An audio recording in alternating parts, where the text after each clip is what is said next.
إذا ضرب الجفاف أرضنا فسنزرع في أرض غيرنا، وإذا وصل إلينا التغير المناخي فلدينا الكثير من الأراضي حول العالم. الصين تتحدى الجميع وتطلق العنان بمشاريعها، ليست موانئ أو استثمارات تجارية ولا حتى ديون تهدد بها الدول، بل هي مساحات شاسعة وضعتها الصين لحالات الطوارئ. فإذا جاع العالم سيجد الصينيون غذاءهم منها. أوكرانيا، فرنسا وفيتنام من المناطق المستهدفة. وما هو رأيك إذا أخبرتك أن الصين تملك 5% من الأراضي الخصبة الأوكرانية؟ العالم يتغير والصين لا تغفل شيئا، فتعال لنخبرك خطة بكين المجنونة.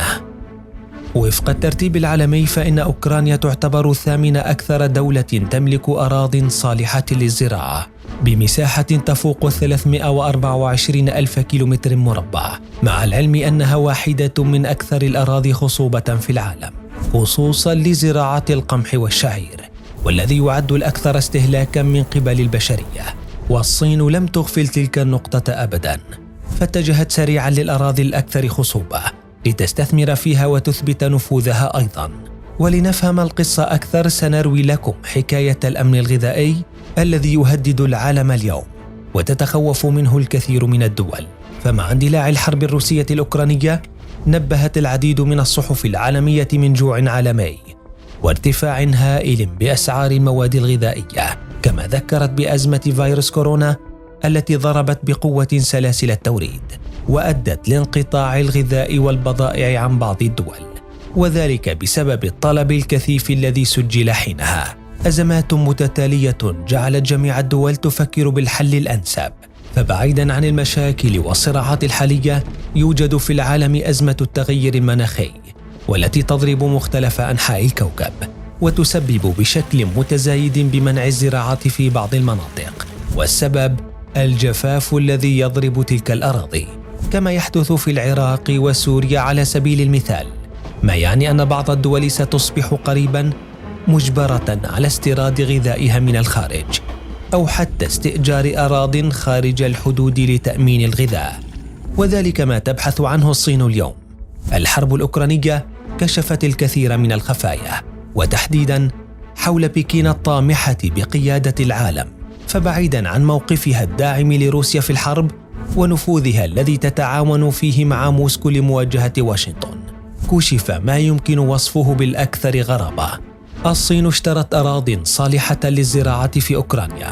مقال لصحيفة وول ستريت جورنال كشف عن خطة الصين التي لم تتحدث عنها وسائل الإعلام كثيراً، والتي تستهدف بشكل رئيسي حصول بكين على عقود طويلة الأمد لأراضٍ زراعية حول العالم بهدف زراعتها لاحقاً والاستفادة منها في حال تضررت أراضيها.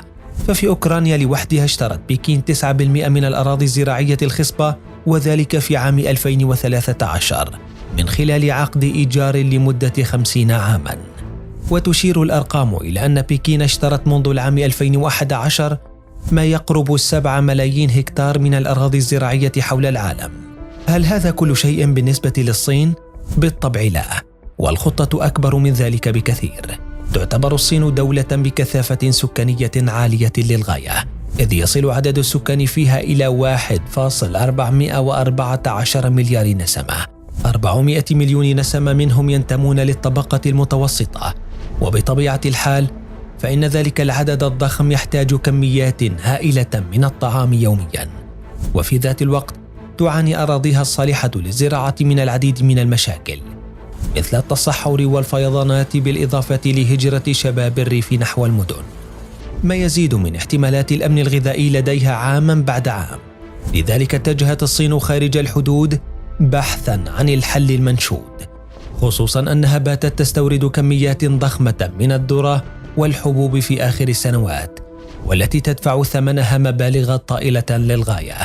لذلك وضعت بكين خطة للاستثمار في الخارج تهدف من خلالها الاستثمار في الزراعة ومنتجاتها، بالإضافة لقطاعات الطاقة والمعادن. وخصص لتلك الخطة مبلغ يصل إلى تريليوني دولار. بيانات وزارة الزراعة الصينية تؤكد أن لدى الصين استثمارات زراعية في أكثر من 1300 مشروعاً تنتشر في 100 دولة حول العالم، وتقدر قيمتها الإجمالية بما يقارب 26 مليار دولار أمريكي. وتلك المشاريع تتنوع بين زراعة الحبوب والغابات والإنتاج الحيواني. أما عن المساحة الإجمالية لتلك الأراضي فتصل إلى 938 ألف هكتار في كل من أوروبا وأفريقيا وأمريكا. ففي الولايات المتحدة الأمريكية قامت شركات صينية بشراء أراضٍ زراعية وبعض شركات الإنتاج الزراعي. من بين الشركات التي قامت الصين بشرائها هي شركة سميث فيلدر فودز الأمريكية، وقدرت قيمة الصفقة ب7.4 مليار دولار. كما استحوذت مجموعة صينية شبه حكومية على شركة كوفكو الأمريكية، وهي شركة متخصصة بتصدير الحبوب إلى الصين. كما تملك بكين استثمارات في شركة لاسينغ تريد جروب، وهي الأخرى تتاجر بالحبوب والمنتجات الزراعية. وحسب تقارير وزارة الزراعة الأمريكية فإن الصين باتت اليوم تملك 1% من إجمالي الأراضي الزراعية التي بيعت لأجانب في أمريكا، وهو الأمر الذي يسبب قلقاً للكونغرس حالياً، إذ يدرس حالياً تأثير تلك الاستثمارات الكبيرة على الأمن القومي الأمريكي. وفي أوروبا فلا تقتصر يد الصين على أوكرانيا فقط، والتي تستحوذ فيها على 5% من إجمالي مساحتها. ففي فرنسا اشترت شركات صينية كبرى مئات الهكتارات الزراعية والتي لم تستثمر في بعضها حتى الآن. كما أن خطة الصين لم تقتصر على تلك الدول، ففي آسيا اتجهت بكين نحو فيتنام للاستثمار في مجال الزراعة، إذ حصلت على عقود إيجار طويلة الأمد للعديد من الأراضي، والتي بدأت باستثمار بعضها بزراعة الحبوب مستغلة الأيدي العاملة الرخيصة هناك. وفي القارة السمراء أفريقيا تملك الصين اليوم استثمارات هائلة في شتى المجالات والقطاعات، وذلك من خلال مشروعها الحزام والطريق الذي تحاول دفعه بشكل أكبر نحو القارة الأفريقية، ولكن دون أن تغفل عن وجود دول عدة هناك تملك أراضٍ زراعية خصبة للغاية. ففي أفريقيا تدفع الصين بالشركات الخاصة، حيث تستحوذ تلك الشركات على 90% من إجمالي استثماراتها في القارة، وأغلب تلك الاستثمارات تصب في مجال الزراعة والطاقة والمعادن.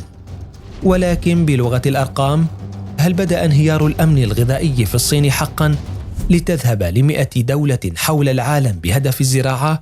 في الواقع وحتى اليوم تعد الصين أكبر منتج زراعي في العالم من حيث الكم، وفي ذات الوقت هي ثاني أكبر مستورد للمنتجات الزراعية من حيث القيمة. وقطاع الزراعة لوحده يوظف ثلث سكان البلاد، ما يشكل 10% من الناتج القومي الإجمالي سنوياً. كما تعد بكين من أكبر المنتجين الأساسيين للعديد من المنتجات الغذائية مثل الأرز والسمك والقمح والشاي، لكنها تخشى من ارتفاع أكبر في تعداد السكان، ما يعني حاجتها بشكل أكبر لتلك المنتجات. فمن ضمن خطط الصين الناجحة والتي تسعى للاستمرار بها هي استراتيجية الاكتفاء الذاتي في إنتاج القمح والأرز، والتي تعد من الأكثر استهلاكاً في البلاد سنوياً. وفي الواقع قامت الصين بزراعة العديد من الأراضي خارج الحدود بتلك الأنواع، وذلك للبقاء تحت غطاء استراتيجيتها المستمرة. كما زادت في السنوات الأخيرة من سعة التخزين لديها عن طريق تدشين منشآت حديثة لتخزين الحبوب، بالإضافة للقيام بعمليات تحديث للمنشآت القديمة. وكل تلك الاحتياطات والمشاريع تأتي من مخاوف تقول أن معدل استهلاك الحبوب سيرتفع بشكل كبير في السنوات القادمة في الصين، ما قد يؤدي لمجاعة عنيفة في البلاد، وهو الأمر الذي لا تريده أن يحدث الصين أبداً، لتبقى قادرة على إطعام شعبها وإطعام غيرها في اللحظة التي سيكون العالم بحاجتها، وتعلن عن نفسها حينها بأنها الأقوى في العالم.